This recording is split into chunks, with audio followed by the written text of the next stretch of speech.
तो आज जो वचन आपको मिलेगा, मैं आपको बता सकता हूं, आप अपनी फैमिली मेंबर को बचा हुआ देखेंगे, अपने लोगों को बचा हुआ देखेंगे। प्रेरितों के काम 1 उसकी 8, परंतु जब पवित्र आत्मा तुम पर आएगा तब तुम सामर्थ पाओगे और यरूशलेम और यहूदिया और सामरिया और पृथ्वी की छोर तक मेरे गवाह होंगे।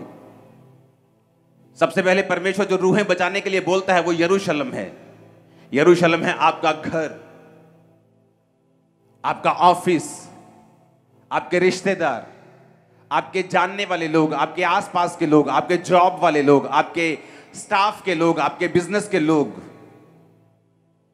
उसके बाद लिखा यहूदिया में और सामरिया में, यानी अन्य जातियों के यहां जहां आप उनको जानते नहीं। सामरिया अन्य जाति थी। यीशु मसीह ने कहा था अन्य जातियों के पास अभी मत जाना, समय आएगा मैं तुम्हें अन्य जातियों के पास भेजूंगा।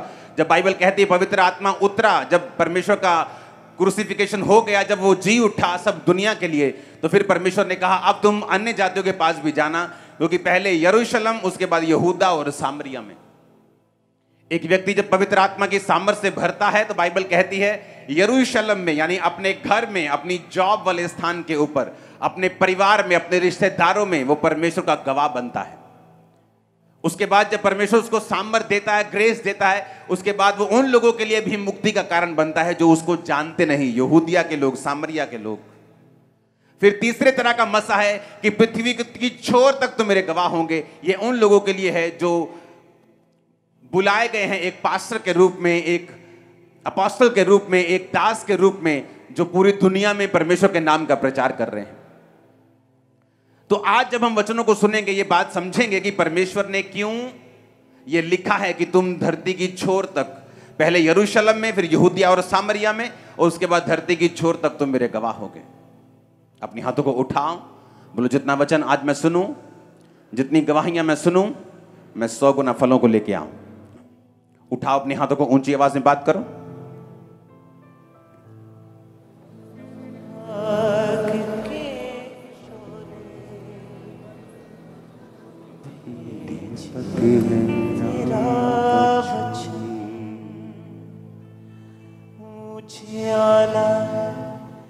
निगाहों का तेरा वचन, तू आस है, विश्वास है, तेरी मोहब्बत खास है। प्रभु यीशु मसीह के सामर्थी नाम में हम मांगते हैं।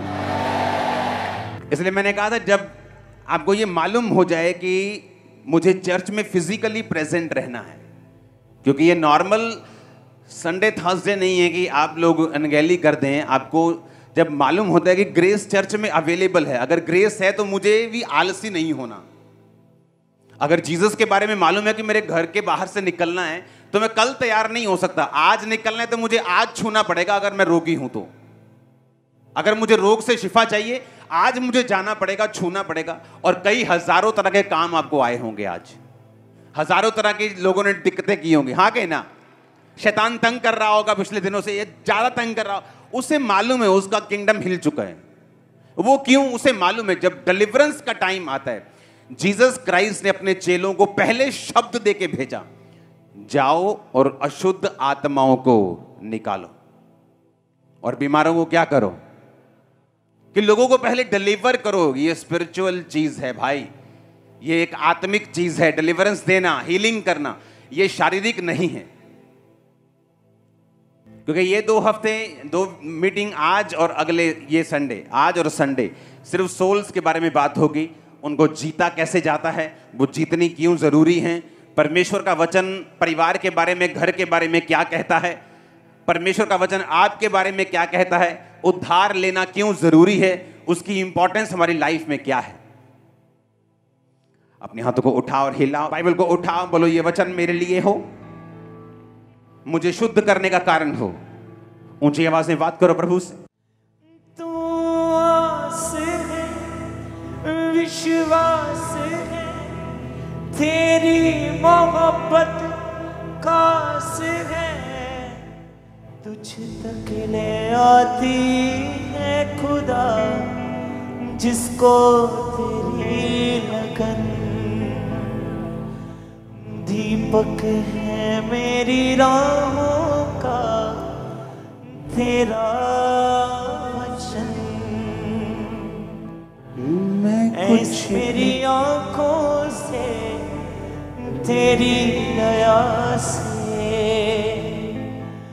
तेरे नाम में अपने हाथों को उठाकर बोलो, जो वचन आज मैं सुनूंगा मैं उसे नोट करूंगा, मानूंगा और सिखाया भी करूंगा। प्रभु यीशु मसीह के सामर्थी नाम में हम मांगते हैं। अपने हाथों को उठाकर गैर भाषा में 5 मिनट आत्मा में आप प्रार्थना करेंगे, ऊंची आवाज में, गैर भाषाओं में ऊंची आवाज में।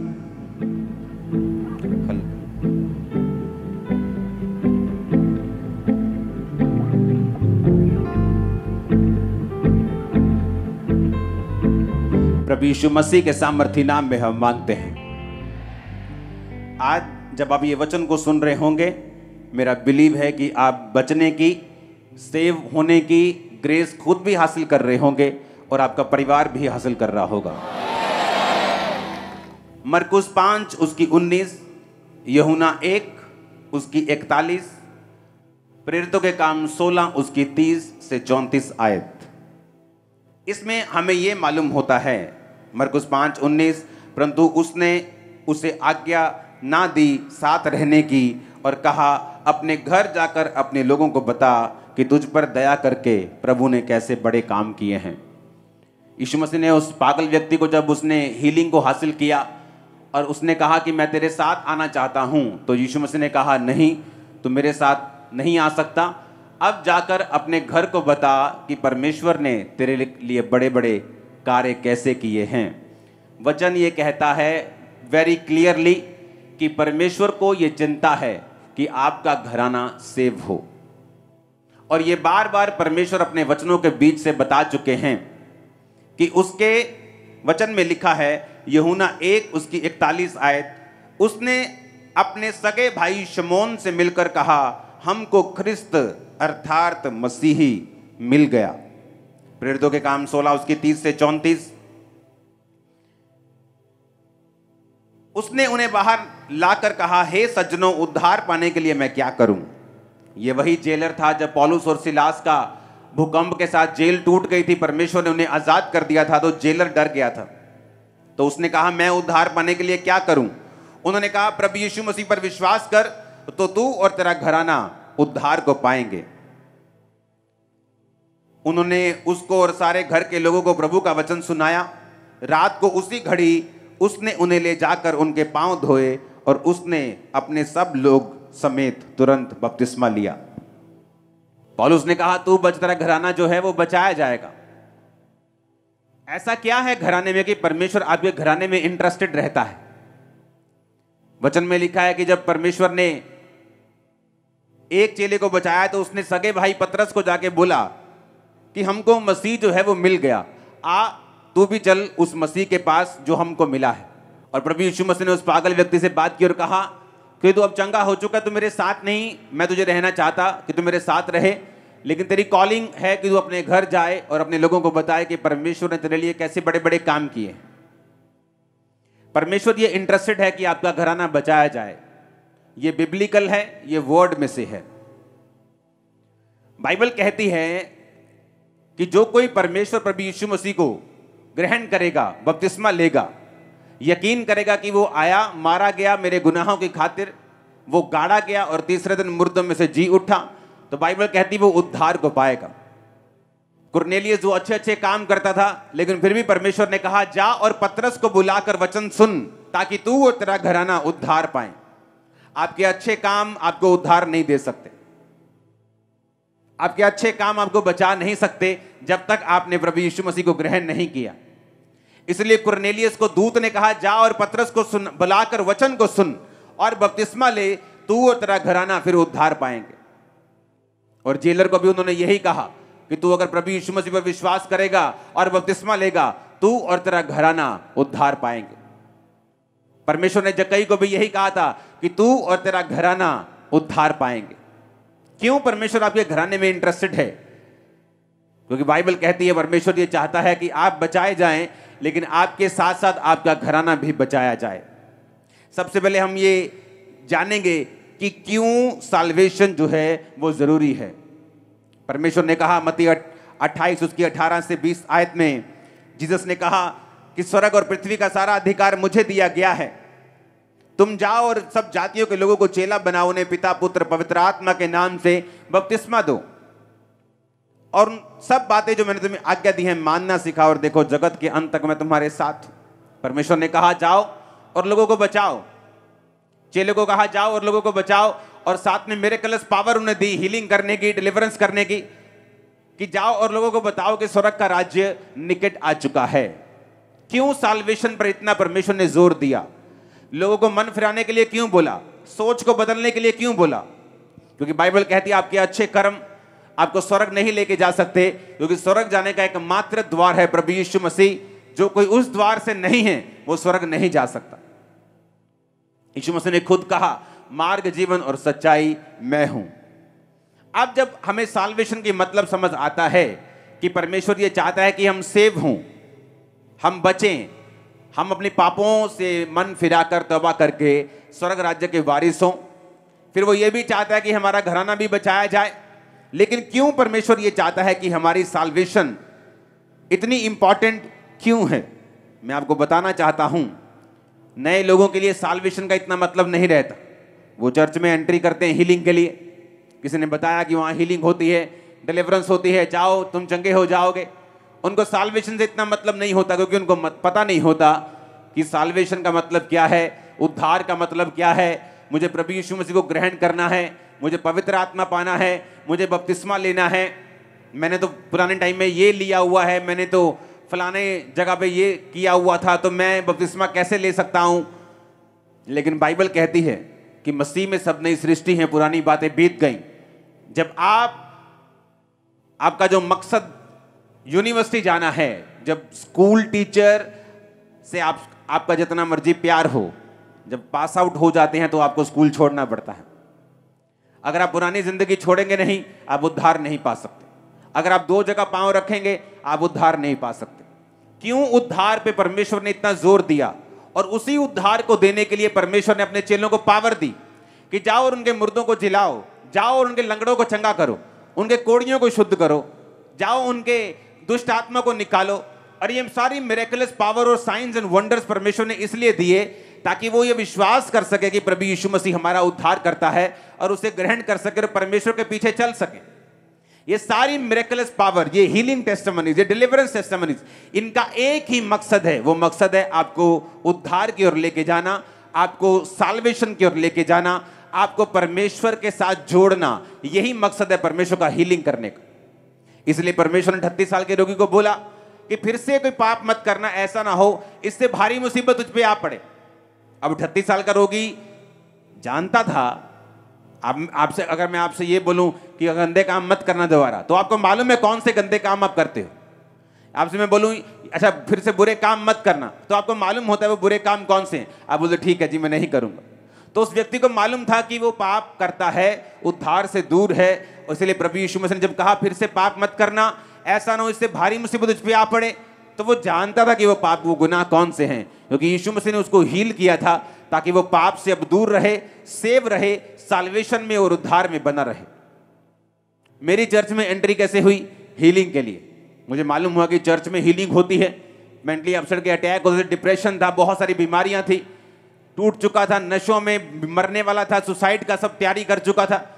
लेकिन चर्च में गया सिर्फ हीलिंग के लिए कि चर्च में हीलिंग होती, वहां पे मैं छूट जाऊंगा। उद्धार के लिए नहीं गया।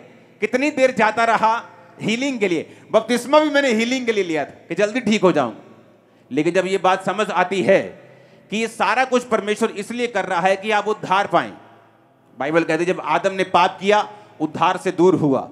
बाय नेचर वो गुनाह आज हर बंदे में है। एक नए जन्मे बच्चे के अंदर भी वो ब्लड से पापी है, बाइबल कहती है, और उसको उद्धार की जरूरत है। और बाइबल कहती है जब हम जीसस क्राइस्ट पे बिलीव करते हैं कि वो हमारे गुनाहों की खातिर उसने अपने लहू को बहाया और वो तीसरे दिन मुर्दों में से जी उठा, कब्र में से निकल गया, विश्वास करते हैं, तो बाइबल कहती है अगर तू विश्वास करेगा तो तू उद्धार को पाएगा। लेकिन क्यों परमेश्वर इतना इंटरेस्टेड है मुझे उद्धार देने के लिए और मेरे परिवार को उद्धार देने के लिए? मैं उद्धार वो मुझे हीलिंग दे दे, डिलीवरेंस दे दे, लेकिन वो मुझे उद्धार में ही रखना क्यों चाहता है? क्योंकि जिन लोगों को ये बात समझ आई है वो लोग कभी भी उन्होंने नॉर्मल फिर लाइफ नहीं जी है, उन्होंने विक्टोरियस लाइफ जी है। जो आपके ड्रीम लाइफ है, आप बोलते हो फलाना हीरो ड्रीम लाइफ जी रहा है, अगर आप उनके घरों में जाकर देखेंगे तो बदतर हालत है। वो ड्रीम लाइफ नहीं है, वो सिर्फ रियल लाइफ है, रियल लाइफ नहीं है। अगर आप रियल लाइफ में देखना चाहते हो, ड्रीम लाइफ को पूरा होते हुए आपकी लाइफ में बिना डिप्रेस्ड, बिना अटैक, बिना झंझट के आपको जिंदगी अगर आप जीना चाहते हो, विक्टोरियस लाइफ जीना चाहते हो, बिना डर के, बिना घबराहट के जीना चाहते हो, मैं आपको बता रहा हूं, फिर आप ये नहीं कहेंगे कि मैं कौन सा बिजनेस करूं, क्योंकि जिस जगह आप हाथ लगाएंगे वो सोना हो जाए। मैं आपको सच कह रहा हूं। अब हमारी प्रॉब्लम ये नहीं है कि हम मतलब कोई नया काम नहीं कर सकते। अब दिक्कत ये है कि काम जो मर्जी करें वो सफल होगा, लेकिन टाइम नहीं, इंटरेस्ट नहीं। वो कोई भी फील्ड हो, मुझे मालूम है अगर मैं उस फील्ड में जाऊंगा मैं कामयाब होऊंगा। रीजन पवित्र आत्मा, रीजन परमेश्वर और उसका उद्धार, जिसके बारे में मैं समझ चुका हूं। अब आपको समझना है कि उद्धार क्यों जरूरी है। पाप से दूर रहना, बपतिस्मा लेना, परमेश्वर में बने रहना, भवन से लगे रहना, भवन में रोपे रहकर उसमें बढ़ते रहना क्यों जरूरी है। उद्धार में बने रहना क्यों जरूरी है। क्यों वचन में लिखा अपने अपने उद्धार के बारे में काम करते रहो, यह क्यों जरूरी है। भजन संहिता 51 उसकी 7 से 13 में लिखा, दाऊद कहता है, जब वो पाप में गिर गया, जूफा से मुझे शुद्ध कर तो मैं पवित्र हो जाऊंगा, मुझे धो तो मैं बर्फ से भी अधिक सफेद बनूंगा। मुझे हर्ष और आनंद की बातें सुना, जिससे जो हड्डियां तूने तोड़ डाली हैं वो मगन हो जाएं। अपना मुख मेरे पापों की ओर से फेर ले, मेरे सारे अधर्म के कामों को मिटा डाल। हे परमेश्वर, मेरे अंदर शुद्ध मन उत्पन्न कर, मेरे भीतर स्थिर आत्मा नए सिरे से उत्पन्न कर।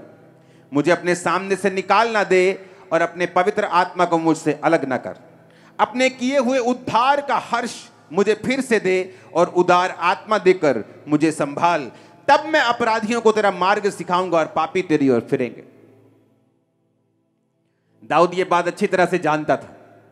आप जानते हैं आज क्यों कुछ फैमिलीज आपके घराने में ऐसी हैं, कुछ लोग ऐसे हैं जो बचाए नहीं गए। रीजन क्या है? आप जानते हैं, जो लोग अपने विश्वासी घराने के सामने, अविश्वासी घराने के सामने अनसेफ जो बचे नहीं, वो एक यंग लड़का हो सकता है, शराब पीने वाला, व्यभिचार में गिरा हुआ, संसार में खोया हुआ, गानों में खोया हुआ, गलत कामों में खोया हुआ, मौज मस्ती में खोया हुआ। आप जानते हैं क्यों ये बच्चे बचाए नहीं जाते, क्यों फैमिलियों में साल्वेशन नहीं आती?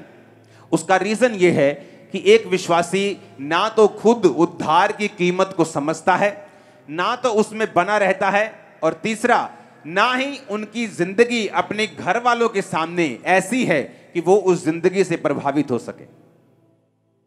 अगर आप अपनी फैमिली को बचाना चाहते हैं, पहली बात आपको उनके सामने एक धर्मी जीवन जीना पड़ता है। आपको खुद उद्धार में जीना पड़ता है।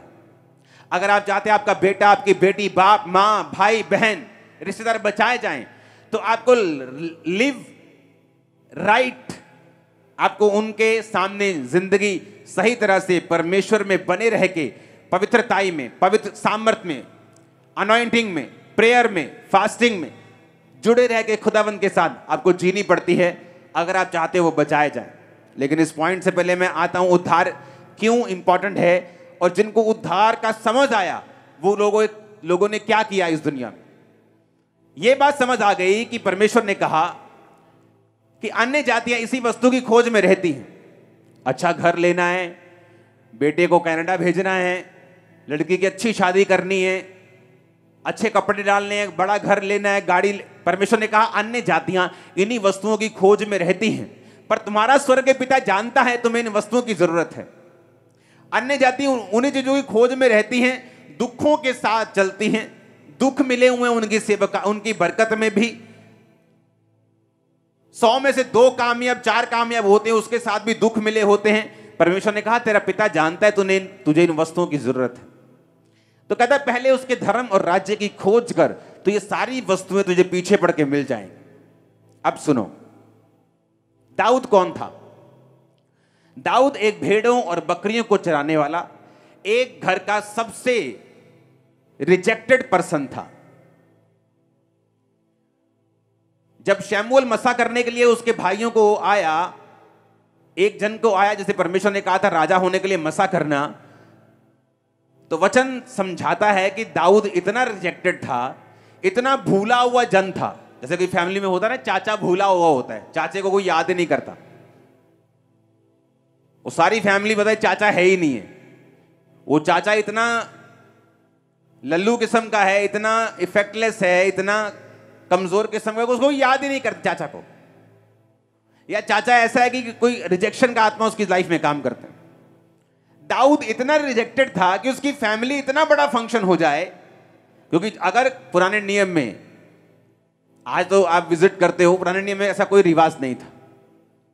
तो अगर नबी किसी के घर गया है, असली वाला नबी, वो आजकल वाला नहीं, असली वाला, तो लोग टांगे कांपती थी। उन्हें मालूम था या तो जीवन लेके आया या मौत लेके आया, या तो सजा का हुक्म लेके आया या एक बड़ी बरकत। तो लोग उनसे डरते थे हमेशा, और लोग पूछते क्या तू मित्र भाव से आया या कैसे आया? तो लोग घबरा जाते थे उनको देख के कि क्यों आया, कि परमेश्वर का नबी है, कोई मैसेज लेके आया तो पता नहीं क्या होने वाला है हमारे साथ।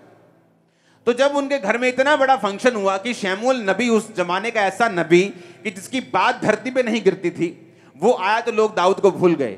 इसका मतलब इतना भूला हुआ जन था। लेकिन वचन कहता है दाऊद भेड़ बकरियों को चराने के समय भी अपने उद्धार में बना रहा, और जब वो भेड़ बकरियों को चराता था तब भी वो पाप में नहीं गिरा और अपने उद्धार में वो बना रहा। होता क्या है जब आप उद्धार में बने रहते हैं? इसलिए परमेश्वर ने कहा जो सर्वशक्तिमान परम प्रधान के छाए हुए स्थान में बैठा रहे, वो सर्वशक्तिमान की छाया में ठिकाना पाएगा। छाए हुए स्थान में बैठे रहने का मतलब है अपनी साल्वेशन में बने रहना, अपने उद्धार में बने रहना। यशब का मतलब है बैठे रहने का मतलब है कि जो कुर्सी परमेश्वर ने तुम्हें दी है एक विश्वासी की, कि तुम एक विश्वासी हो चुके हो, अब तुम्हारी घर में कोई ऐसा फंक्शन है जहां पर परमेश्वर की आराधना नहीं की जाएगी, बल्कि परमेश्वर को दूर रखा जाएगा। अगर तुम विश्वासी हो तो अपनी कुर्सी छोड़कर तुम उस फंक्शन को अटेंड करने के लिए नहीं जाओगे। तुम ऐसी जगहों पे नहीं जाओगे जो वहां परमेश्वर की आराधना नहीं होती। तुम वहां पर नहीं जाओगे चाहे घूमने के लिए भी हो। क्यों? क्योंकि तुम परम प्रधान के छाए हुए स्थान में भी बैठे रहना चाहते हो, उद्धार में ही बने रहना चाहते हो। जिसको समझ आई कि उद्धार जरूरी क्यों है, वो इन बातों को पूरा करता है। अब होता क्या है, जब दाऊद अपने उद्धार में बना रहा तो क्या हुआ? उद्धार में बने रहने के कारण, क्योंकि जब उद्धार में आप चलते हैं, हो सकता है आपकी लाइफ में कोई बदलाव ना आए। पहले 2 साल, 4 साल, 5 साल आप वही जॉब करते रहें, आप वही काम करते रहें, वही पैसे में चलते रहें, वही नॉर्मल लाइफ बिताते रहें। लेकिन बाइबल ये कहती है जो अपने घर चट्टान पर बनाते हैं, चट्टान पर घर बनने में समय तो लग सकता है, लेकिन जब घर बनके तैयार हो जाएगा लोग वाव वाव बोलने जरूर आएंगे। अब जब दाऊद का आत्मिक घर बन रहा था और वो उद्धार में बना हुआ है, तो बाइबल कहती है समय आता जब परमेश्वर आपको पे चेक देता है, आपको तनख्वाह देता है। कुछ कंपनियां आपको 1 साल बाद तनख्वाह देती हैं, एनुअल इनकम देती है। तो दाऊद की कई बार परमेश्वर जो इनकम देता है ना उद्धार में बने रहने की, वो कई बार लेट आती है, इकट्ठी आती है। पर जब इकट्ठी आती है तो मजा भी बड़ा आता है कि लाखों रुपए आ गया एकदम से, कहाँ हजार आना था। तो दाऊद को इकट्ठी मिलती है पे चेक। क्या? शमूएल आके उसको मसा कर जाता है। अब वो फिर उद्धार में बना हुआ है। अभी सिर्फ मसा किया, उसको हुआ कुछ नहीं। जब मसा किया फिर उद्धार में बना रहा, परमेश्वर के साथ जुड़ा रहा। एक दिन क्या होता है, उल्टा शाऊल उसके मगर लग जाता है, मारने की कोशिश करता है, भागना पड़ता है, लेकिन उद्धार से बाहर नहीं आया। तो क्या हुआ? राजा बन गया, सिर्फ यहूदा के गोत्र का। फिर बना रहा इजराइल के पूरे 12 गोत्रों का। उद्धार में बना रहा, 66 लड़ाइयां लड़ी, 66 जीती। इकोनॉमी डाउन होने की बजाय अब चली गई। आज एक यूक्रेन की लड़ाई हो रही है रशिया के साथ। कहां कहीं कनक महंगी हो चुकी है, कहीं खाना महंगा हो चुका है, कहीं तेल महंगा हो चुका है, कहीं पेट्रोलियम महंगा हो चुका है, फ्लाइट्स महंगी हो चुकी, सब कुछ गड़बड़, पूरी दुनिया में इफेक्ट हुआ उसका। दाऊद जिस देश में रहता था 66 लड़ाइयां लड़के भी वो पूरा स्ट्रांग था। क्यों? दाऊद को उद्धार का मतलब मालूम था। उसको मालूम था मैं जहां जा रहा हूं मुझे सफलता मिल रही है, जिस लड़ाई में जा रहा हूं परमेश्वर मुझे गाइड कर रहा है, वो मुझसे बात कर रहा है। क्योंकि अगर आप उद्धार में हैं तो परमेश्वर आपको गाइड करता है, उसका आत्मा आपसे बात करता है। अगर आप परमेश्वर के ज्यादा करीब हैं वो आपसे बोल के बात करता है। आप विश्वासी टाइप हैं, आप अच्छे विश्वासी हैं, कई बार वो दिल में डालता है, तो आपको ये मालूम होना चाहिए कि जरूरी नहीं परमेश्वर आपसे बात करे। ओके, जो खास सेवकाई के लिए बुलाए गए हैं, कई बार उनसे परमेश्वर बोल के बात करता है, वो दिल में डालता है। तो दाऊद उद्धार में बना रहा, धीरे धीरे राजा बना, 12 गोत्रों का राजा बना, 66 लड़ाइयां लड़ी, जीती, और बाइबल कहती है अपने सारे एनिमीज के ऊपर उसने कब्जा कर लिया। कोई भी दाऊद के ऊपर कब्जा नहीं कर पाया। दाऊद एक लौता राजा था पूरे इजरायली हिस्ट्री का जिसको कोई हटा नहीं सका। बूढ़ा होके पूरा इतना बूढ़ा हो गया कि कपड़े भी उसको गर्म नहीं रख पाते थे, और बाइबल कहती पूरी उम्र का होके वो मरा और परमेश्वर के पास गया। रीजन क्या है? जब दाऊद ने पाप किया तो उसने कहा अपने किए हुए उद्धार का हर्ष मुझे फिर से दे। पता है क्यों? जब आप सेव होते हैं, जब आप उद्धार में होते हैं, एक हर्ष आपके अंदर होता है, एक आनंद आपके अंदर होता है। बीमारी के साथ साथ भी वो चलता है, कई बार परीक्षा के साथ साथ भी कई बार वो चलता है। लेकिन दाऊद को मालूम था कि उद्धार अगर मेरे पास होगा तो मैं जहां जाऊंगा मैं सफल होऊंगा, और अगर मेरे पास उद्धार नहीं होगा तो पता नहीं कौन सा एनिमी मुझे किस टाइम हरा के जाएगा। और उसने कहा मुझे उद्धार का हर्ष फिर से दे, तब मैं अपराधियों को तेरा मार्ग सिखाऊंगा। आज कौन से लोग हैं जिनके अंदर रूहें नहीं बचती, जो खुद अपने उद्धार में बंधे नहीं रहते, जो आज पाप में हैं, कल तौबा कर ली, परसों फिर अपनी ऑफिस की लड़की के साथ फंस गए, फिर तौबा कर ली, फिर उसके साथ फंस गए, फिर तौबा कर ली, फिर ठीक हो गए, फिर ठीक हो गए, फिर खत्म हो गए, जो खुद नहीं बचे। तो दाऊद ने कहा तू मुझे बचा खुदावंद, फिर से वही उद्धार का हर्ष मुझे फिर से दे, मुझे सेव कर। इतना बड़ा आदमी, और बाइबल कहती है दाऊद बीमार हो चुका था उस पाप के बाद।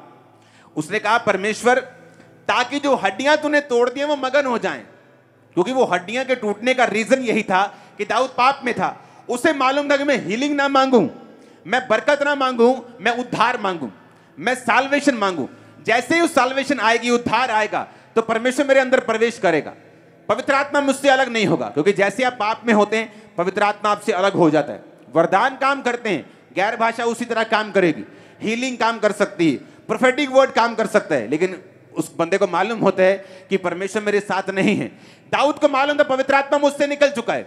उसने कहा परमेश्वर मेरे अंदर शुद्ध मन उत्पन्न कर, मेरे भीतर स्थिर आत्मा। पहले वो स्थिर था, 66 लड़ाइयां लड़ी, जीती, एनिमीज के ऊपर कब्जा किया, कोई राजद्रोह की गोष्ठी नहीं, उसके खिलाफ कोई साजिश काम नहीं कर सकी, गद्दी से उठा नहीं सकी, हिला नहीं सकी। उसको मालूम था उसका रीजन है कि मैं उद्धार में हूं, मैं पाप में नहीं हूं, मैं परमेश्वर के साथ बना हुआ हूं। उसे मालूम था कि मेरे भीतर स्थिर आत्मा दे मुझे, मैं फिर से स्थिर रहना चाहता हूं अपने मन में, अपने डिसीजंस में। उसे मालूम था मैं स्थिर रहूंगा, लाइफ में हर जगह जहां मैं जाऊंगा मैं कामयाब होऊंगा।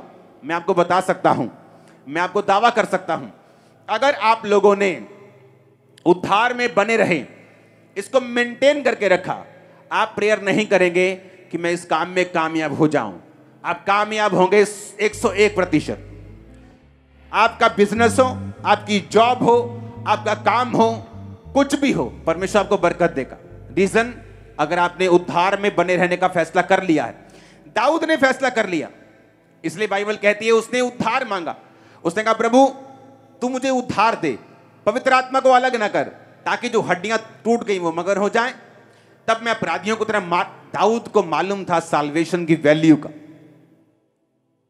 आप क्रिश्चियन घराने में जन्मे, जरूरी नहीं आप सेव हो। अगर आपने यीशु मसीह को अपना पर्सनल सेवियर, अपना उद्धारकर्ता अगर ग्रहण नहीं किया, बपतिस्मा नहीं लिया तो, और दाऊद को मालूम था ये आशीष मांगनी, हीलिंग मांगनी, जीत मांगनी सब व्यर्थ है अगर मेरी लाइफ में उद्धार नहीं है। तो उसने उद्धार मांगा। उसने कहा प्रभु मुझे सेव कर, अपना आत्मा मुझे फिर से दे। उसे मालूम था अगर आत्मा आ गया तो कामयाबी मेरे पास होगी। क्या कहता है वचन इब्रानिया 8 से 11 आयत, विश्वास ही से अब्राहम जब बुलाया गया तो आज्ञा मानकर ऐसी जगह निकल गया जो मिरास में लेने वाला था, और ना जानता था कि मैं किधर जाता हूं, तो भी निकल गया। विश्वास ही से उसने प्रतिज्ञा किए हुए देश में, पराये देश में परदेशी के समान रहकर इसहाक याकूब समेत जो उसके साथ प्रतिज्ञा के वारिस से तंबुओं में वास किया, क्योंकि वह उस स्थिर नींव वाले नगर की बाट जोता था जिसका रचने वाला और बनाने वाला परमेश्वर है। कौन से स्थिर नींव वाला नगर? हेवनली यरूशलेम। बाइबल कहती है वो यरूशलेम की बाट जोता था, वो स्वर्ग जाने की तैयारी कर रहा था। आप जानते हैं जिस दिन स्वर्गदूत ने कहा अब्राहम तेरे बेटा होगा, स्वर्गदूत ने कहा मैं जो 100 साल का होने वाला हूं, क्या पुत्र उत्पन्न करूंगा? मेरी पत्नी जो बूढ़ी हो चुकी है 90 साल की, क्या वो संतान पैदा करेगी? इस्माइल तेरी दृष्टि में खुदाबंद बना रहे यही बहुत है। इस्माइल जो 86 साल की उम्र में उसके हुआ था, उसने कहा वही बहुत है। अब्राहम को यह बिलीव हो चुका था कि अब उसके संतान नहीं होगी। इतने सालों के बाद भी खुदा ने बोला था कि जा और तेरा वंश बालू के समान होगा, रेत के किरणों के समान। उसके वायदे पूरे नहीं हो रहे थे, तब भी बाइबल कहती उसका ध्यान स्वर्गीय यरूशलेम की ओर था। वो ये विश्वास कर चुका था कि अब मेरे बेटा नहीं होगा, कोई बात नहीं, लेकिन मैं अपनी साल्वेशन को खत्म थोड़ी कर सकता हूं। अपनी हीलिंग के चक्कर में मैं स्वर्ग मिस थोड़ी कर सकता हूं। मुझे परमेश्वर ने अगर फाइनेंशियल बरकत नहीं दी तो क्या मैं स्वर्ग मिस कर दूं? क्या शराब पीने चले जाऊं? क्या पाप करने चले जाऊं? बाइबल कहती है जिन्होंने इस तरह से उद्धार को संभाला है कि दुनिया की बरकत उनके लिए मायने नहीं रखती, उन्होंने इतनी बरकत पाई है कि बाइबल कहती है वो गवाह होते हैं। दाऊद देख लो, अनलिमिटेड बरकत। अब्राहम देख लो, राजा लोग उससे जेलसी करते थे, राजा लोग उसकी लाइफ में बो के जाते थे, उसके बेटे से राजाएं गवर्नमेंट जेलसी करती थी। इतना वो बरकत, इतनी उनकी सामर्थ्य, इतनी प्रॉपर्टी थी। रीजन, उनको सेव होने का मतलब समझ आ चुका था। वो साल्वेशन के मतलब को समझते थे, उसमें बने रहने के कारण को भी समझते थे। जब इंसान एक फैसला कर लेता है कि मुझे सेव होना है, मैं परमेश्वर के पीछे चलूंगा, ये बरकत नहीं मिली तो भी चलूंगा, अगर ये ना मिला तो भी चलूंगा। अगर आपने अपना मन साल्वेशन के ऊपर लगा लिया तो मैं आपको बता रहा हूं, मैं वो कह नहीं पा रहा हूं, मेरे मन में वो वचन है, आप एक तरह ऐसा चुंबक बन जाते हैं, आप जिस चीज को टच करेंगे ना वो हीरा बन जाएगा। मैं सच कह रहा हूं, मैं आपको सच कह रहा हूं। रीजन, आपके अंदर स्पिरिट होनी चाहिए, आत्मा होना चाहिए, पवित्र आत्मा। वो होता है इस उद्धार से। अब आपको यह समझ आ गई कि उद्धार क्यों जरूरी है, क्योंकि मेरी लाइफ का हर एक पहलू, हर कोना उद्धार पर निर्भर करता है। कुछ मूर्ख लोग मैंने देखे खुद पाप करी जाएंगे, चर्च में आके प्रेयर रिक्वेस्ट पे प्रेयर रिक्वेस्ट दे जाएंगे, मेरा ये काम नहीं हो रहा, मेरा ये काम नहीं हो रहा, मेरा ये काम नहीं हो रहा, मेरा ये काम नहीं हो रहा। कैसे होगा काम? क्योंकि बाइबल कहती है सारी बरकतें परमेश्वर ने कहा था मेरे धर्म और राज्य की खोज के साथ जुड़ी हुई है, कि जब तुम धर्म और राज्य की खोज करोगे, जब तुम मेरे पीछे चलोगे, उद्धार पाओगे, बपतिस्मा लोगे, एक धर्मी जीवन जियोगे, तो यीशु मसीह ने खुद कहा है कि ये सारी वस्तुएं तुम्हें पीछे पड़ के मिलेंगी। पीछे पड़ के मतलब तुम्हारे पीछे लग जाएंगे। ऊंची आवाज में हालेलुया बोलो।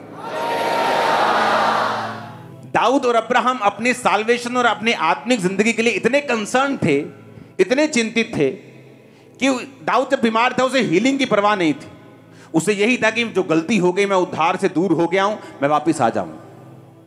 अब्राहम को अपनी चंगाई की परवाह नहीं थी कि अगर बेटा नहीं हुआ तो वायदे कहां गए, लोग क्या कहेंगे, जिस घराने से मैं निकला हूं अन्य जातियों से वो क्या कहेंगे, कि खुदा ने वायदा पूरा नहीं किया। उसे कोई परवाह नहीं थी, लोग क्या कहेंगे, हीलिंग होगी कि नहीं, बच्चा होगा कि नहीं। कहता मैं स्वर्गीय यरूशलेम की बात जोता हूं। आज रियल में अगर आप क्रिश्चियनिटी विजिट करेंगे, उन लोगों के पास बरकत नहीं है जिन्होंने बड़ी बड़ी गवाहियां ली हैं, या वो खुदा में बहुत बड़ी तरह से नहीं चले, लेकिन अगर उस हीलिंग वाले ने उद्धार को भी सीरियसली लिया है तो उनकी बरकतें देखना कितनी है, उस सेवकाई की बरकतें देखना कितनी है। जिन्होंने साल्वेशन को सीरियसली लेकर परमेश्वर को फॉलो किया है। हालेलुया। अब मैंने उद्धार पा लिया, इसकी वैल्यू को समझ गए कि मेरी लाइफ में हर जगह उद्धार काम करता है। ये एक मास्टर की है, मेरे बिजनेस में, मेरी जॉब में, मेरी मैरिड लाइफ में, हर जगह ये काम करेगी अगर मैं इसमें बना रहूंगा तो मास्टर की समझ आ गई। अब परमेश्वर क्या चाहता है? कहता अगर तू बचेगा तेरा घराना क्या पाएगा? उद्धार पाएगा। कई बार जब आप उद्धार पाते हैं, आपका घराना अगर उद्धार में नहीं है तो भी आपकी फैमिली पूरी तरह से पीस में और शांति में नहीं रह पाती। सबसे पहले मुझे यह समझ आ गया कि मैं उद्धार क्यों पाऊं। अब यह समझ आ गया कि परमेश्वर ने कहा था कि तेरा परिवार जरूरी है, इसलिए उसने कहा अपने घर जाकर लोगों को बता। इसलिए पतरस का भाई जब पतरस जाके कहता कि हमें खत ख्रिस्त मिल गया, जेलर कहता मैं आप उद्धार पाने के लिए क्या करूं? बपतिस्मा ले तेरा तू और तेरा घराना उद्धार पाएंगे। जक्कई को बोला तू और तेरा घराना, घराने में परमेश्वर इंटरेस्टेड है, क्योंकि आपकी बरकत, आपकी शांति आपके घराने, आपकी फैमिली के साथ जुड़ी हुई। आपका दोस्त आपसे बदतमीजी करे, आप उसे चेंज कर सकते हो, फैमिली चेंज नहीं कर सकते। उसी घर में सोना है जाके, पति चेंज नहीं कर, पत्नी चेंज नहीं कर सकते, बच्चे चेंज नहीं कर सकते, माता पिता चेंज नहीं कर सकते, भाई बहन चेंज नहीं कर। तो परमेश्वर इंटरेस्टेड है आपकी फैमिली भी बचाई जाए। तो जो अगर आप अपनी फैमिली को सेव होते देखना चाहते हैं, कितने लोग आप में से हैं जिनका कोई ना कोई फैमिली मेंबर अभी सेव होने के लिए रहता है? हाथ खड़ा करो। ये देखो, ये वचन आप लोगों के लिए खुदा ने भेजा, सच कह रहा हूं कि नहीं? देखो सबके हाथ खड़े, कोई ना कोई फैमिली मेंबर है। अब बचाना कैसे, उनको सेव कैसे करना है? क्योंकि पहले हमें बेस समझने की जरूरत है। वो क्या है कि मैं क्यों सेव हूं, मुझे उद्धार की जरूरत क्या? अगर चर्च में हीलिंग हो रही है तो मैं हीलिंग चाहिए, मैं हीलिंग लेके जाता हूं, बरकत मिल रही है, डिलीवरेंस मिल रही है, मैं लेके जाता हूं। लेकिन बाइबल कहती है बरकत मिल जाएगी अगर हीलिंग वरदान है, तुम हीलिंग लेके चले जाओगे, बड़ी बड़ी हीलिंग हो जाएंगी, लेकिन उसको मेंटेन कैसे करोगे, बना के कैसे रखोगे? जीसस ने कहा हीलिंग तो हो गई तेरी 38 साल के रोगी को, लेकिन तू बना के कैसे रखेगा हीलिंग को? अगर तू फिर से पाप नहीं करेगा तो हीलिंग में बना रहेगा। तो उद्धार जरूरी है, हीलिंग से पहले भी, हीलिंग के बाद में भी, इस जीवन में भी, ऊपर भी। ये आपको पीछा नहीं छोड़ेगा। अब जब ये समझ आ गई कि उद्धार क्यों इंपॉर्टेंट है, वो मेरी हीलिंग, मेरी डिलीवरेंस, वो हर जगह काम करता है, मुझे कामयाब करता है, सिर बनाता है, परमेश्वर के हर वायदे को एक्टिवेट करता है। वचन में जितने वायदे प्रोमिसेस हैं, उद्धार उसका एंट्री पॉइंट है। अगर उद्धार में हम नहीं हैं, वो कोई वायदा हमारे लिए नहीं है। जीसस ने पावर क्यों दी? उद्धार देने के लिए। हीलिंग गिफ्ट क्यों दिया? उद्धार देने के लिए। परमेश्वर ने प्रेरित क्यों ठहराए? पास्टर्स, इवेंजलिस्ट, प्रॉफिट्स क्यों ठहराए? ताकि कलीसिया उन्नति पाए, उद्धार में बनी रहे। पौलुस ने क्यों कहा अपने अपने उद्धार के बारे में काम करते रहो, फाइट करते रहो? क्योंकि उद्धार जरूरी है। ये तो समझ आ गया। अब परमेश्वर इंटरेस्टेड क्यों है तुम्हारा घराना उद्धार पाए? क्योंकि तुम अपने घराने को चेंज नहीं कर सकते, वो तो उसी घर में है। माँ को चेंज नहीं कर, दोस्त को चेंज कर दोगे, माँ को चेंज नहीं कर सकते, बाप को चेंज नहीं कर सकते। उसी घर में जाके सोना है। अगर तुम अच्छी तरह से नहीं चलोगे, कच्चा पक्का चलोगे, गुनगुना चलोगे, गर्म नहीं होगे, तो उसी फैमिली में लोग होंगे जो बचाए नहीं गए होंगे। तुम्हारा आनंद जो है वो पूरा नहीं होगा, कंप्लीट नहीं होगा, तुम्हारा जॉय अधूरा रहेगा। तो बचाऊं कैसे फैमिली को? क्योंकि बहुत से लोग उद्धार पाने के बाद ऐसी गलतियां करते हैं कि वो खुद तो बच जाते हैं, लेकिन फैमिली बच नहीं पाती। क्योंकि फैमिली को बचाने के लिए आपको कुछ ऐसे पॉइंट्स नोटिस करने पड़ेंगे जो आपकी फैमिली को सेव होने में आपकी मदद करें। और मेरी बात पे यकीन रखना, जब आपकी फैमिली पूरी सेव होती है, आपका घर का माहौल स्वर्ग के जैसा होता। मैं आपको सच कह रहा हूं। हालेलुया। आप एक ग्रोथ के बारे में बातें करते हैं, बढ़ने के बारे में बात करते हैं, इंप्रूवमेंट के बारे में बात करते हैं, आगे बढ़ने के बारे में बात करते हैं। जब आपकी पूरी फैमिली सेव होती है तो गलती कैसे करते हैं? जब मैं मसीह में आया 2004 में, तो देखो गलती कहां पे होती है। तो एक व्यक्ति ने मेरी मदर से बात की कि आपको एक विडो है, उनको आपको राशन आप दे सकते हैं महीने में। तो एक तरह की जैसे किसी पे जबरदस्ती थोपना होता है, तो वो थोप दिया उस पे। तो मुझे हर महीने बोलते थे कि अपनी मम्मी से बोलना कि इतने पैसे इतने महीने की इतनी तारीख में वो दे दिया करें। तो मेरी मम्मी तो 3 महीने में ही, जब मैंने बपतिस्मा लिया तो वो बैक स्लाइड हो गई थी। घर में लड़ाई, पापा लड़ रहे हैं, बिजनेस बिजनेस बिजनेस। तो जब एक बंदा सेव ही नहीं है तो उससे पैसे क्या करने हमने? लेकिन कई बार जब अगुवाई करने वाला लालची होता है तो तब भी प्रजा मुश्किल में होती है।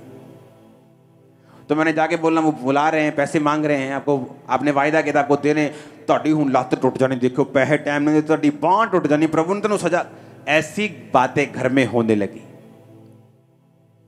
और क्या हुआ कि परमेश्वर के करीब आने की बजाय वो और दूर चले गए। और जब मैं मसीह में ग्रो हुआ, बढ़ा, तो परमेश्वर ने मुझे फैमिलीज को और लोगों को जीतना सिखाया। कई बार जब हम अच्छी संगतियों में नहीं होते, बहुत प्रॉब्लम्स होती हमारे परिवारों में। कई तरह के रफड़े, झगड़े, चक्कर, ड्रामेबाजियां, बहुत कुछ। जब मैं मसीह में आगे बढ़ा, आपका एक फैमिली मेंबर है, आप मान लो एक लड़की है जो व्यभिचार में गिर गई। अब लोगों को तो नहीं पता व्यभिचार में, लेकिन फैमिली मेंबर्स को पता है। एक यंग लड़का व्यभिचार में, लोगों को नहीं मालूम, चर्च के बिलीवर्स, लेकिन आपको पता है, आप फैमिली मेंबर हैं। जब आप प्रेयर में जाते हैं, आपको स्पिरिट को डांटना है, उसके पीछे की स्पिरिट जो है व्यभिचार की, चोरी की, डिस्ट्रैक्शन की, जब आप उस स्पिरिट को डांटते हैं प्रेयर में, तो परमेश्वर उन व्यक्तियों को आजाद करता है। यीशु मसीह के पास लाए एक गूंगे को, अब अगर उसकी स्कैनिंग कराने जाएंगे, एमआरआई टेस्ट कराएंगे, तो कोई ना कोई प्रॉब्लम तो निकलती। अगर उस समय पे होती कि गले का वोकल कोड खराब है, फलानी चीज खराब, लेकिन पीछे कौन था? दुष्ट आत्मा। जीसस ने दुष्ट आत्मा को निकाला, वो बंदा ठीक हो गया, गूंगा बोलने लगा। निकाली दुष्ट आत्मा, पर गला ठीक हो गया। जब आप एक अनसेव्ड व्यक्ति को अपने परिवार में देख रहे हैं, आपका बेटा है, बेटी है, माँ है, बाप है, नशे में, उस स्पिरिट को देखो, कौन सी स्पिरिट इसकी लाइफ में काम कर रही। और जब आप प्रेयर में बैठेंगे, उस स्पिरिट पर हमला करो। आप क्या करते हो?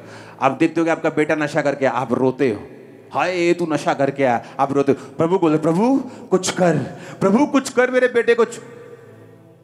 एक पास्टर प्रेयर कर रहा था और खुदा ने बात करनी शुरू कर दी, और एक बंदर आ गया बीच में, और बंदर की स्पिरिट डिस्टर्ब करने लगी, करने लगी। उसको यीशु की आवाज सुननी बंद हो गई। वो गुस्सा करने लगा अंदर से कि जीसस क्राइस्ट, आप मुझसे बात कर रहे हैं, दुष्ट आत्मा तंग कर रही, आप डांटते क्यों नहीं दुष्ट आत्मा को? भगाओ इससे।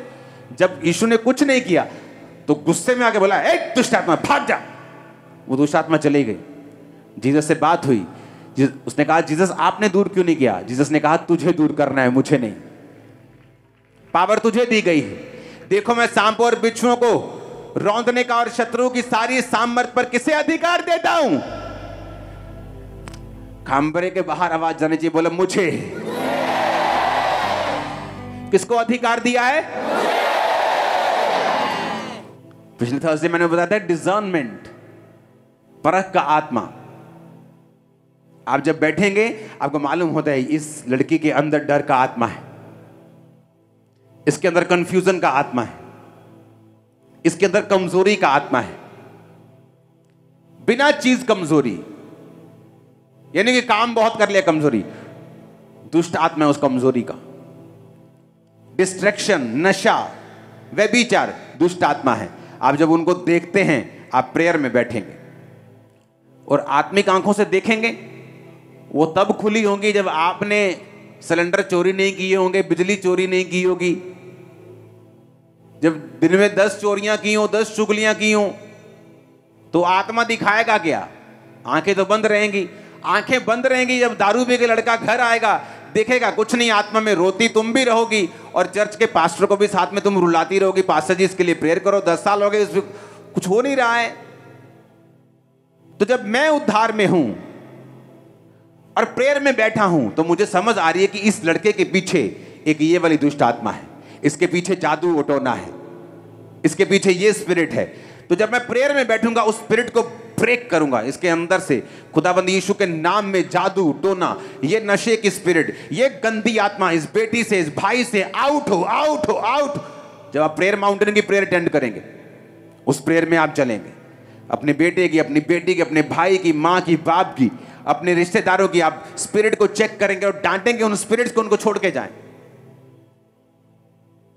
जब तक स्पिरिचुअल चीजों की वैल्यू हमारी निगाहों में नहीं बढ़ती, तब तक हम बरकत नहीं पाएंगे और सेव नहीं होंगी फैमिलीज।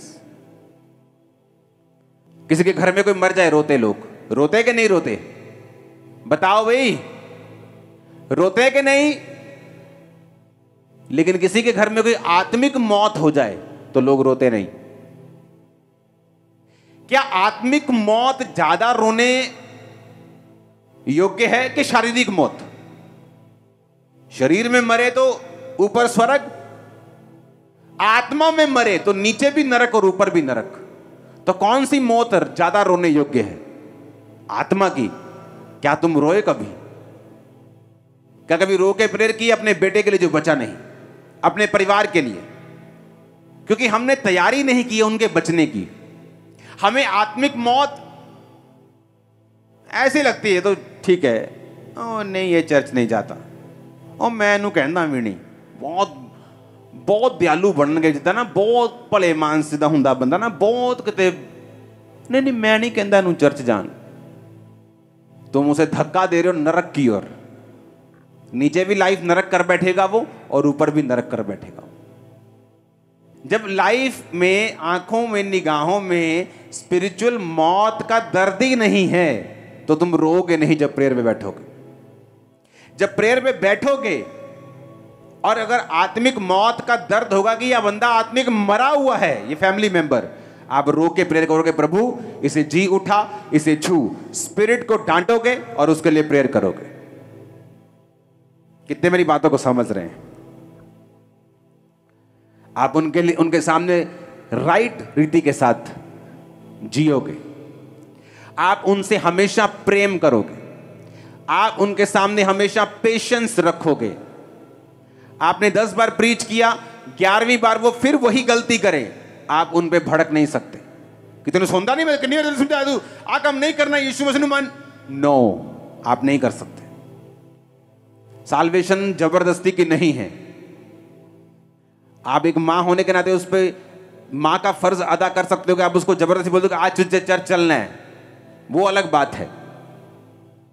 लेकिन एक अनसेव्ड लॉस्ट सोल को हमेशा बचाने के लिए आपको यह बार बार उन्हें बताना पड़ेगा कि परमेश्वर की योजना तेरी लाइफ के लिए अच्छी है।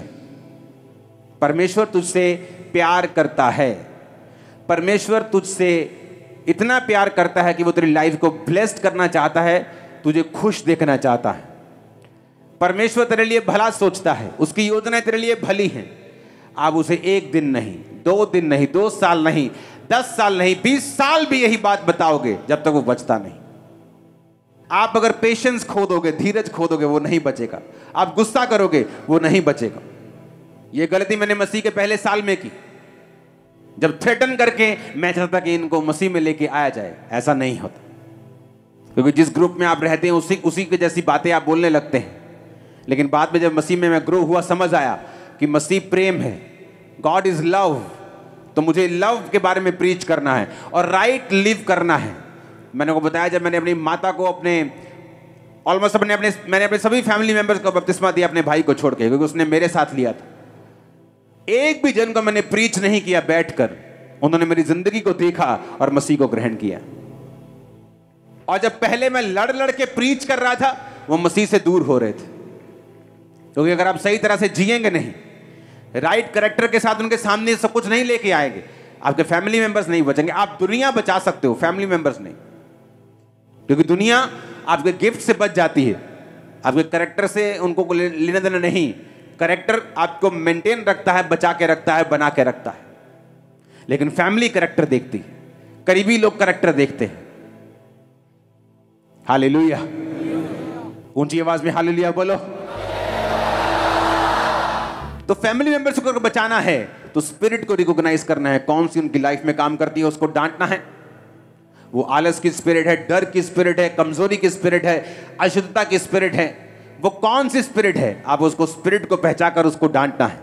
उनके सामने सही रहना है, उनसे प्यार करना है, उनके सामने धीरज रखना है। और अपने, अगर आप पत्नी हैं, एक अच्छी पत्नी बने।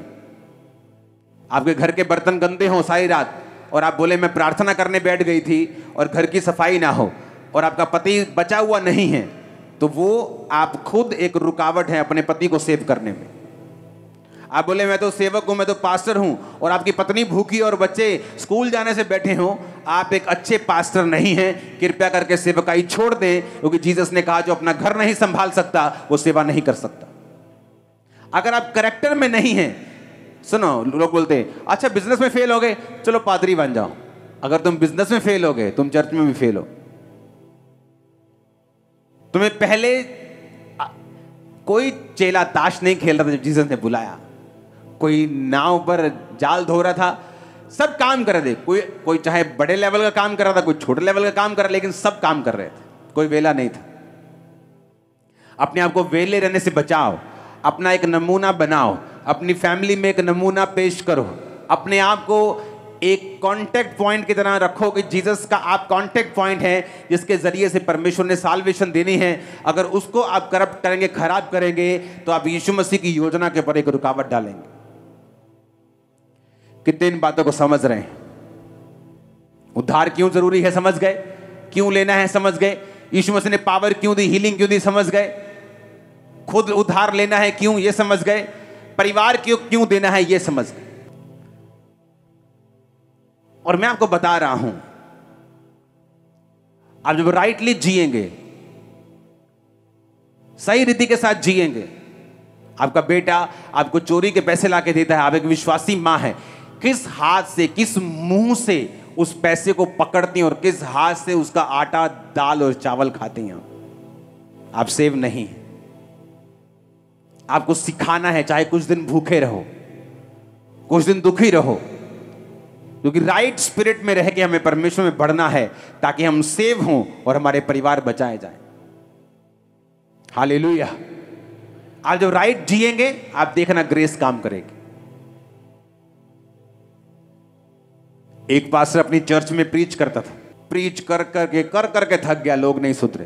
कहता मैं इतना फ्रस्ट्रेट हो गया अपनी सेवकाई से, मैं दूर जाके प्रेयर करने लगा।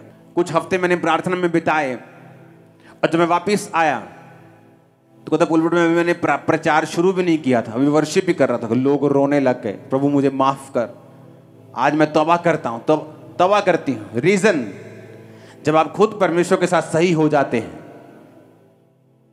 तो ऑटोमेटिकली साल्वेशन और हीलिंग और डिलीवरेंस आपके परिवारों में काम करना शुरू कर देती है। आप हल्का सा अपने बेटे को बोलेंगे, बेटा आज क्रिसमस चलना है, और आप हैरान होंगे वो मान गया, क्योंकि उसके पीछे आपने प्रेयर कर ली है, आपने स्पिरिट को डांट दिया है, आपने शैतान को बांध दिया, उसकी पावर फिनिश कर दी, आपने पेशेंस दिखाया है, पिछले 4 महीने धीरज दिखाया है, प्रेयर की है, प्यार दिखाया है, प्रेयर की है, खुद सेव हो, खुद साल्वेशन में, उद्धार में, पाप से दूर हो, बने हुए उद्धार में। तो जब आप बोलेंगे बेटा चर्च चलना है, आगे से आवाज आएगी, ओके मम्मा चलते हैं। बस पहले वो क्रिसमस आना शुरू करेगा, क्रिसमस, ईस्टर, फिर बड़ी बड़ी मीटिंग, फिर हर संडे आपको छोड़ने के लिए, उसके बाद हर संडे खुद आपसे भी आगे बैठा होगा। ये मैंने देखा है। इमेजिन करो मैं चर्च के बाहर गेट के ऊपर 5 बंदे खड़े कर दूं, अल्कोहल मीटर लेके, आपके मुंह को सूंघे कि शराब तो नहीं पी, शराब पी, बाहर ही फैंटा चाट दो, ऐसा पीटो उनको दोबारा चर्च में शराब पी के एंटर ना करे। ये तो वो बात हो गई कि हॉस्पिटल के बाहर बंदे खड़े कर दो और बोलो कोई बीमार आया तो फैंटी चाट दो, सारे बीमार फैंटी चाट दो, कोई बीमार नहीं बढ़ना चाहिए। अरे परमेश्वर का घर ही बीमारों के लिए, पापियों के लिए। जीसस ने कहा मैं धर्मियों को बुलाने थोड़ी आया हूं, वो तो पहले सही है, मैं तो पापियों को बुलाने आया हूं। एक बंदा अन्य जाति से, पूरा वेशभूषा अन्य जातियों की, पूरा मैं बोल नहीं सकता, आया चर्च में, फुल दारू से रजा हुआ, 1.5-2 बोतल शराब पीने वाला बंदा, बड़ी शराब पी गया, क्या करें जी, कोई बात नहीं, बैठा रहने दो। परमेश्वर ने पहले संडे छुआ, शराब छोड़ दी। अब इमेजिन करो उसको प्यार ना दिखाया होता, उसको मारा होता, पीटा होता, बोला था परमेश्वर का घर तूने अशुद्ध कर दिया। ये स्पिरिचुअल हॉस्पिटल है। अगर यहां बीमार नहीं आएंगे तो कहां जाएंगे?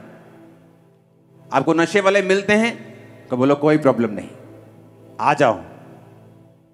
वही मैं चिट्टा लाया, ओ यार चल तू, चिट्टा लाया, पीला लाया, चल, चिंता ना कर तू, चल, चलते हैं।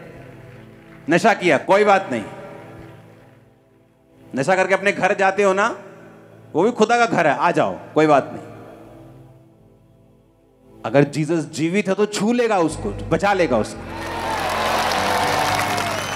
हालेलुया। लव, पेशेंस, प्रेयर, तैयारी, ऐसे लोग नहीं बचते। हालेलुया। आपको तैयारी करनी पड़ती है उनको बचता हुआ देखने के लिए। आपको प्यार करना पड़ता है लोगों को। दुनिया की सबसे बड़ी चर्च जहां जिस सेवक के द्वारा बचाई गई, उसको बचाने वाली एक विश्वासी औरत थी। उसको टीबी हो चुकी थी बंदे को। उसका दादा और पापा सेम बीमारी से मर गए थे। तब 1950 में जब टीबी होती थी तो वो कैंसर की तरह थी। तब लोग मर जाते थे, बीमारी का इलाज नहीं था। तो जब उसको टीबी हुई, वो मरने वाला था, ब्लड मुंह से आना शुरू हो गया, तो एक लड़की आके उसको बोल रही कि बाइबल पढ़ना। कहता नहीं नहीं, मैं बौद्ध धर्म से हूं, हम बाइबल नहीं पढ़ते। उसने कहा प्रभु यीशु तुम्हें चंगा करेगा, यीशु धर्म बदलने नहीं आया, जीवन बदलने आया, आप बाइबल पढ़ो। उसने कहा नहीं नहीं, मैं नहीं ले सकता। वो रोने लगी लड़की, प्रेयर करने लगी रो के, प्रभु इसके दिल को छू। उसने कहा ठीक है तू रो मत। कई बार इतनी सी जबरदस्ती करनी पड़ती है आपको कि चला चर्च में चलते हैं, प्यार के साथ, गुस्से के साथ नहीं, लव के साथ, पैशन के साथ। बाइबल कहती है जीसस क्राइस्ट जब लोगों को देते थे तो तरस से भरते थे। वो उस तरस आपके अंदर होना चाहिए, वो पैशन होना चाहिए, वो जेलसी खुदा के लिए होनी चाहिए। उसने बाइबल ली, कहता ठीक है। कहता मैंने बाइबल इसलिए ली, मैं पढ़ लूंगा, इसलिए कि रोना बंद कर दे, चली जाए। कहता जब वो चली गई, मैंने अचानक बाइबल खोली, पढ़ने लगा, तो जब हीलिंग स्क्रिप्चर्स पढ़ने लगा, हीलिंग पद पढ़ने लगा, चंगाई वाले लाइनें पढ़ने लगा, तो जीसस ने उसे छूना शुरू कर दिया और हीलिंग देनी शुरू कर दी। और वहां से पैदा हुई दुनिया की सबसे बड़ी चर्च साउथ कोरिया में। आज वो सेवक खुदा के पास है, पूरे बुढ़ापे में होकर खुदा के पास चला गया।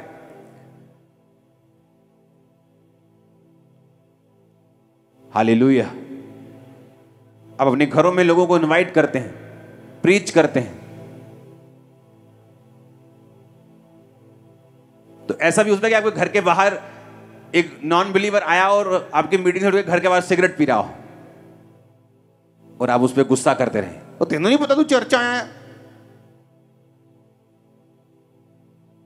आप उससे प्रेम करेंगे, वो खुद सिगरेट को लात मार देगा एक दिन, मैं आपको बता रहा हूं। जीसस ने पाप से नफरत की है, पापी से नफरत नहीं की। हमें पाप से नफरत करनी है, हमें गंदगी से नफरत करनी है, आदमी से नफरत नहीं करनी। इसीलिए क्रिश्चियनिटी, जो आज 400 करोड़ लोग इसे दुनिया के हर कोने में अगर आप देखोगे भीड़ें लगी भी परमेश्वर के पीछे, रीजन वो प्यार करने वाला परमेश्वर है। जो नया व्यक्ति आपके पास आया, अगर वो घर के बाहर जाकर वो चैनी खैनी लगा रहा है तो उसे डांटो मत, डोंट वरी। एक दिन वही होगा जो प्रीच करने वाला भी हो सकता है। जिस दिन मैं चर्च देखने के लिए गया था 16 अगस्त 2004 रात को 8 बजे, उस दिन मैंने नशा किया हुआ था। इमेजिन करो अगर पास्टर लोग बोल देते कि भाई साहब आपने अभी खाया पिया हुआ है, कल आना, तो हो सकता कल आता ही ना, मैं भूल जाता, बोलते चल छोड़ो, सालों बाद फिर ये योजना टल जाती है, मर जाता। लेकिन जब आप प्रेम करते हैं, प्यार करते हो, क्योंकि हॉस्पिटल्स तभी चाहिए जब आप बीमार हैं। जब चंगे हो गए फिर क्या सिर पे मारना है हॉस्पिटल आप तुम्हारा? कौन जाता है डॉक्टर के पास जब वो चंगा भला हो?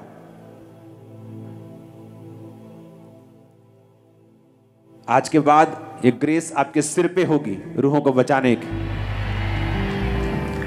जीसस ने क्यों कहा पवित्र आत्मा से भरो, उद्धार पाओगे, पवित्र आत्मा तुम्हारे पास रहेगी, तुम भरोगे। फिर उसने कहा तुम यहूदिया, यरूशलेम, यरूशलेम, यहूदिया, सामरिया और पृथ्वी का छोर। पहले तुम अपना घर बचाओगे, ऑफिस बचाओगे, रिश्तेदार बचाओगे, फिर अन्य जातें बचाओगे, जब अगले लेवल पे जाओगे दुनिया बचाओगे। कितने मेरी बात को समझ रहे हैं?